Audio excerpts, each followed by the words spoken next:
আমার বাবু প্রথমত হচ্ছে 6 মাস 15 দিনে পৃথিবীতে আসছে। 6 মাস 15 দিনে পৃথিবীতে আসার পরে মুগদা মেডিকেলে NICU-তে 45 দিন ছিল। 45 দিনে অতিরিক্ত অক্সিজেন পাওয়ার কারণে চোখের রক্তক্ষরণের জন্য রেটিনার পর্দা ছিঁড়ে যায় দুই চোখের। এরপর হচ্ছে বাবুর নিউনেটাল জন্ডিস ছিল। বাবুর ব্লাড গ্রুপ হচ্ছে O নেগেটিভ, 4 ব্যাগ ব্লাড লাগছে। এরপরে হচ্ছে বাবুর এট দ্য লাস্ট টাইম বাবুর শরীরে কোনো ক্যানোলা, কোনো ইনজেকশন, কোনো স্যালাইন নেয় নাই। 45 দিন পরে আমাদেরকে ছুটি দেওয়া হয়।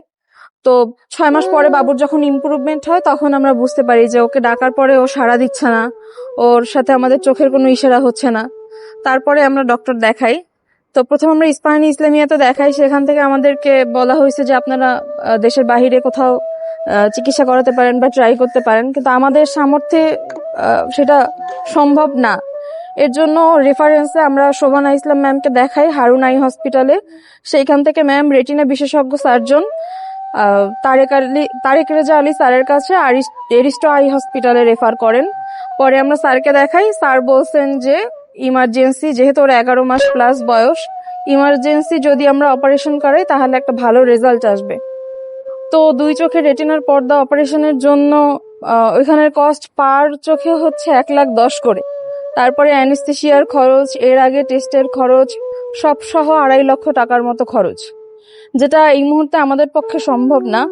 কারণ একটা বাচ্চাকে নিয়ে আমরা 45 দিন NICU-তে ছিলাম, তার কিছুদিন পরেই এই সমস্যা। সাথে সাথে আজকে কানের জন্য পরীক্ষা নিরীক্ষা করা হয়েছে, এরপরে আবার নিউরোলজির জন্য ডক্টর দেখাইতে হবে। প্রায় 220টার মতো ক্যানুলা করা হয়েছে ওর শরীরে।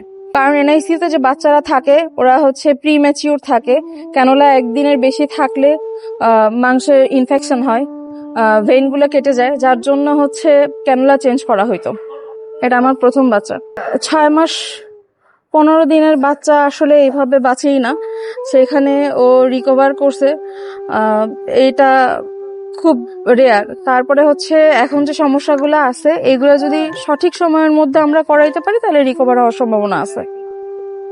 আপনি কবে থেকে বুঝতে পেরেছেন যে 6 মাসের পর থেকে বুঝতে পেরেছি যে ও আসলে আই কন্টাক্ট বা শুনতে পাচ্ছে না, আমাদের সাড়া দিচ্ছে না।